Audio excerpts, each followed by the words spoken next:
Isang matagumpay na community immersion program ang naisagawa ng mga miyembro ng Public Safety Senior Leadership Course Batch 2025-02 Kasilasa sa Barangay Tumaga, Zamboanga City.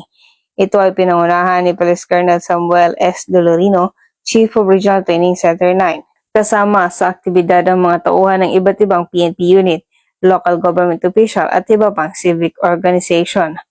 Ang aktibidad ay patuloy na isinagawa at ginanap ng 3 araw. Ginanap sa aktibidad ang gift giving, lecture ukol sa Comprehensive Dangerous Drugs Act of 2002 at Anti-Violence Against Women and Their Children Act of 2004.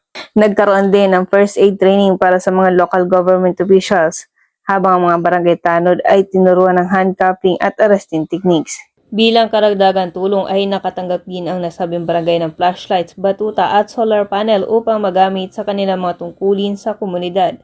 Layunin ng programang ito na ibahagi ang natatanging galing at talento ng mga estudyante at ng mga mamamayan upang mahikayat ang mga ito na makilahok sa produktibong gawain. Ang sama-samang pagkilos na ipinakita ng kapulisan, katuwang ang iba't ibang ahensya ng gobyerno at pamayanan tungo sa serbisyong may malasakit para sa bayan. Ang ating pagtutulungan ay isa lamang hakbang tungo sa serbisyong nagkakaisa para sa masaya at maunlad na bagong Pilipinas. Mula rito sa Zamboanga Peninsula, ako ang inyong PNN correspondent, Patrolwoman Joy Sabyog, alagad ng batas, tagataguyod ng Balitang Pulis.